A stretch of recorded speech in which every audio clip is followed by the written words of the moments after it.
করতেছি, দেখো লেখা আছে এখানে বোর্ডের মধ্যে, দেখো একটি মুদ্রা টস করা হয়, একটি মুদ্রা টস করা হয়, যদি হেড পড়ে তবে একটি ছক্কা নিক্ষেপ করা হয়। মানে মুদ্রার মধ্যে হেড পড়লে তবে একটি ছক্কা নিক্ষেপ করা হয়। যদি ছক্কাটিতে যুগ্ম সংখ্যা আসে ছক্কাটি পুনরায় নিক্ষেপ করা হয়, মানে জোড়াইলে আবার নিক্ষেপ করা হয়। এই পরীক্ষার জন্য নমুনাদেশ কি হবে, মানে এরকম একটা পরীক্ষার জন্য নমুনাদেশটা কি কি হইতে পারে। তাহলে প্রথম কাজ কি, প্রথমে দেখো প্রথমে কি করলাম, একটা মুদ্রা নিক্ষেপ করা হয়েছে, কেমন একটা মুদ্রা নিক্ষেপ করা হলো, এটা দেখো একটি মুদ্রা নিক্ষেপ করা হলো, টস করা হলো, কেমন এই যে একটা মুদ্রা টস করলাম, টস করলে কি হইতে পারে, হেড টেল। আর হেড যদি পড়ে কি করলাম, একটা ছক্কা নিক্ষেপ করলাম, তো ছক্কা নিক্ষেপ করলে কি কি হইতে পারে, 1 2 3 4 5 6 হতে পারে, একটি ছক্কা নিক্ষেপ করা হলো। এবার বলা হচ্ছে কি, যদি ছক্কাটিতে যুগ্ম সংখ্যা আসে, তাহলে এবার হলো যুগ্ম সংখ্যা এলে তখন আবার ভেজাল আছে একটু, কেমন তো যুগ্ম সংখ্যা কি কি আছে, 2 আছে, 4 আছে, 6 আছে। এবার যুগ্ম সংখ্যা যদি আসে তখন কি বলা হয়েছে, পুনরায় নিক্ষেপ করা হয়, মানে ছক্কাটিকে পুনরায় নিক্ষেপ করা হয়, কেমন যুগ্ম আসলে আবার পুনরায়, মনে করো জোড়াইলে, তো জোড়াইলে এখানে আবার নিক্ষেপ করুন ছক্কাটা, বুঝা গেছে। আচ্ছা, তাহলে এখানে আবার কি কি হতে পারে, হ্যাঁ 1 2 3 4 5 6 এরকম হতে পারে। সেম ভাবে এখানেও হতে পারে, তাহলে এখানে কত 1 2 3 4 5 6, মানে 4 এলে আবার 6 এলেও সেম ভাবে হতে পারে, 1 2 3 4 5 6। এই কথাটা বুঝা গেছে নি, একটা মুদ্রা নিক্ষেপ করা হলো, কেমন মুদ্রা নিক্ষেপ করলে হেড অথবা টেল হতে পারে। আচ্ছা, টেল উঠলে আমাদের কোনো ঝামেলা নাই, টেল উঠলে কাজ শেষ, কিন্তু হেড যদি উঠে তখন কি করো, আবার একটা ছক্কা নিক্ষেপ করো। এবার কি করলে একটা ছক্কা নিক্ষেপ করলে, তবে ছক্কা নিক্ষেপ করলে কি কি হতে পারে, 1 2 3 4 5 6 হতে পারে। তো এখানে 1 উঠলে কোনো ঝামেলা নাই, 1 উঠলে কাজ শেষ। তো মনে করলাম 2 উঠলো, 2 উঠলে কি হবে, আবার ছক্কাটা নিক্ষেপ করবো, তো আবার ছক্কা নিক্ষেপ করলে 1 2 3 4 5 6 হতে পারে। 4 উঠলে সেম ভাবে, 3 উঠলে কোনো ঝামেলা নাই, এখানে স্টপ। যদি 4 হয় তখন কি হয়, আবার ছক্কাটা নিক্ষেপ করা হয়, তখন 1 2 3 4 5 6 উঠতে পারে।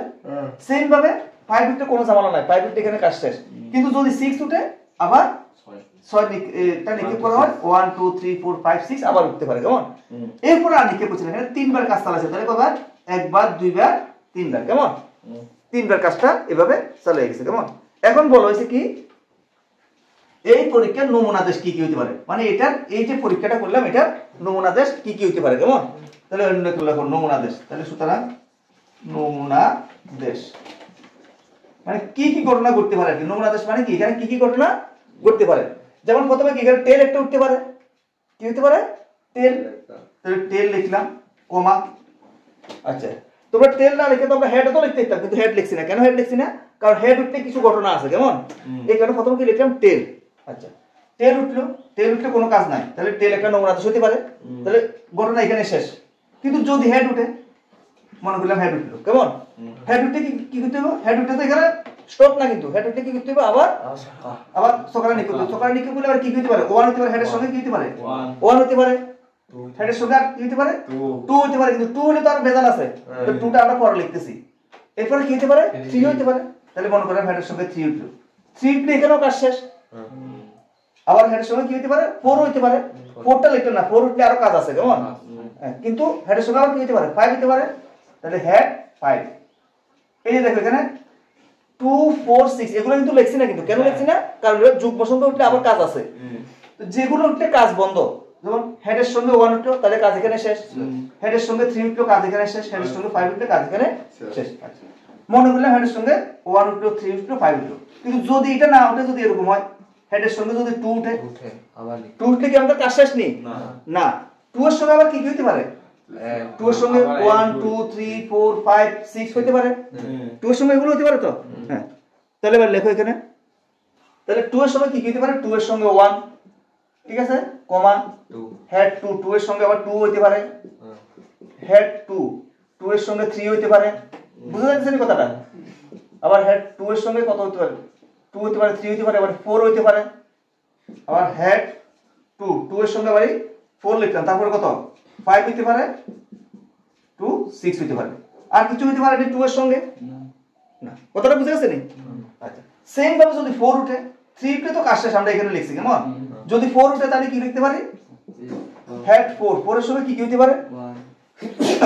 4 এর সঙ্গে 1 হইতে পারে, এই যে 4 এর সঙ্গে 1, হেড 4, 4 এর সঙ্গে 2 হইতে পারে, 4 এর সঙ্গে 3 হইতে পারে, হেড 4, 4 এর সঙ্গে কত হইতে পারে?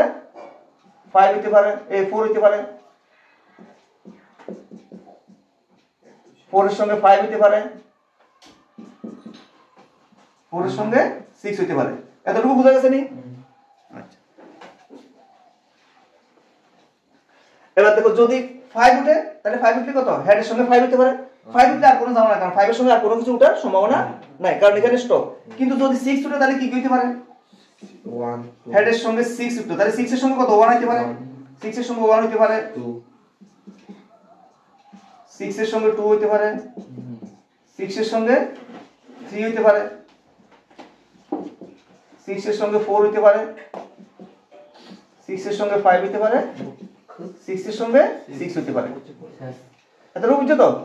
তাহলে এটাই আমাদের নমুনা আদেশ। এটা ক্লিয়ার ভাবে বুঝা গেছে? এইভাবে লিখলে হবে কেমন? ঠিক আছে। 16.1 এর 13 নাম্বার কেমন? তাহলে কি আছে এখানে? 4টি কাগজের স্লিপ, 4টি কাগজের স্লিপে 1 2 3 এবং 4 সংখ্যাগুলি পৃথকভাবে লেখা হয়। মানে 4টা কাগজের স্লিপ আছে কেমন? স্লিপের মধ্যে 1 2 3 এবং 4 সংখ্যাগুলি পৃথকভাবে লেখা হয় কেমন? তাহলে 4টা কাগজের স্লিপের মধ্যে সংখ্যাগুলো পৃথকভাবে লেখা হয়।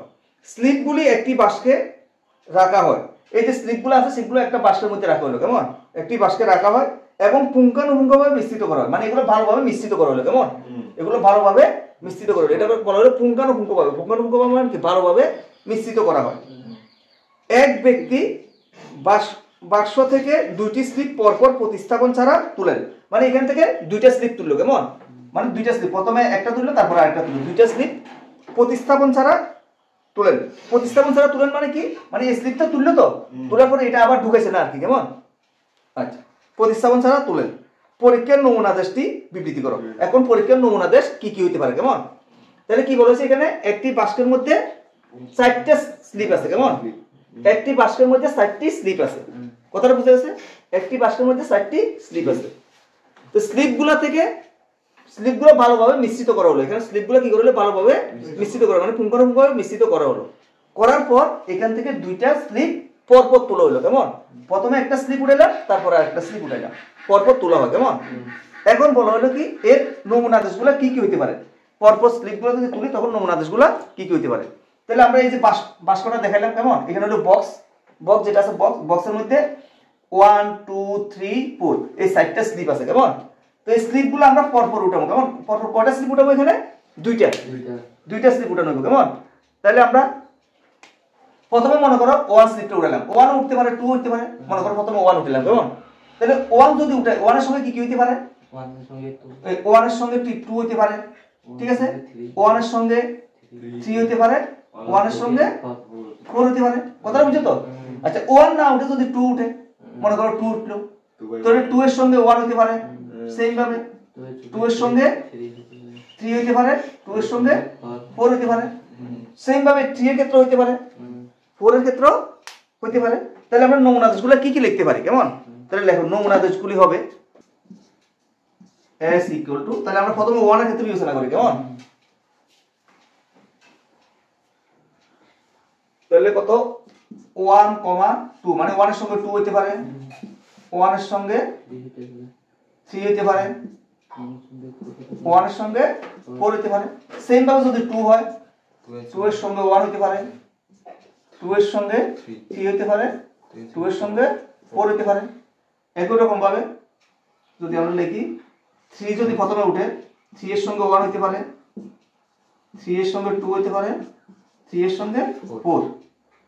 একই রকম ভাবে যদি 4 হয়, 4 এর সঙ্গে 1, 4 এর সঙ্গে 2, 4 এর সঙ্গে 3। এইগুলোই আমাদের নমুনাদেশ। বুঝা গেছে তো? তাহলে নমুনাদেশ কি হইতে পারে? এটাই হইতে পারে। 16.1 এর 15 নাম্বার কেমন? 16.1 যে চ্যাপ্টার আছে এই চ্যাপ্টারের 15 নাম্বার কি আছে এখানে? একটি মুদ্রা টস করা হয়। এই যে এখানে একটা মুদ্রা টস করা হয়, একটি মুদ্রা টস করা হয়। যদি টেল পড়ে তবে আমরা একটি বাক্স থেকে একটি বল তুলি আর যার মধ্যে 2টি লাল ও 3টি কালো বল আছে। আচ্ছা, যদি কি পড়ে টেল পড়ে, কেমন? যদি টেল পড়ে, তো মনে করে একটা মুদ্রা টস করলে যদি টেল পড়লে কি করি, একটা বাক্স থেকে বল তুলি। বাক্সের মধ্যে কি কি আছে? 2টা লাল বল আছে, রেড 1 রেড 2, 2টা লাল বল আছে, কেমন? আচ্ছা, আর কি আছে? 3টি কালো। তাহলে এখানে ব্ল্যাক 1 B1 B2 B3, 3টা কালো বল আছে, ঠিক আছে? এরপরে বলা হয়েছে কি, যদি হেড পড়ে, এবার হেড পড়লেও কথা আছে, যদি হেড পড়ে তবে একটি ছক্কা নিক্ষেপ করা হয়, সেই ক্ষেত্রে নমুনা আদেশ লেখো। এখন যদি হেড পড়ে, তাহলে হেড পড়লে কি করি? হেড পড়লে আমরা এদিকে যাবো, কেমন? হেড পড়লে কি করবো? একটা ছক্কা নিক্ষেপ করি। তো ছক্কার মধ্যে কি কি আছে? 1 আছে, 2 আছে, 3 আছে, 4 আছে, 5 আছে, 6 আছে, কেমন? কথাটা বুঝা গেছে নি?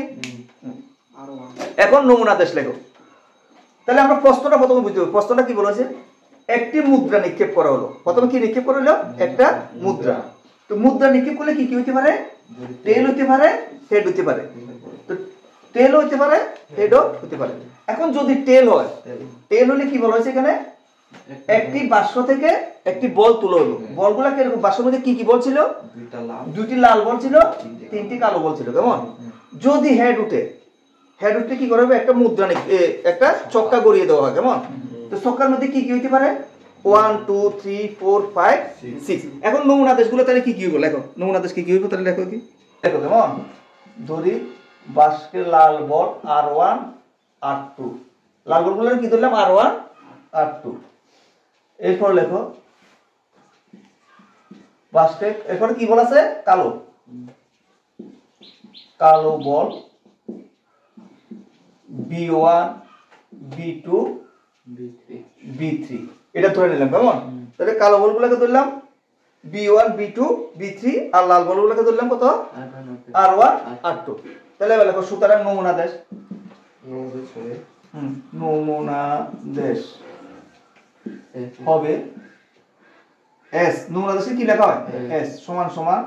তাহলে কি হতে পারে এখানে দেখো, প্রথম বর্গের টেল উঠলো, কেমন? তাহলে টেলের সঙ্গে কি হতে পারে?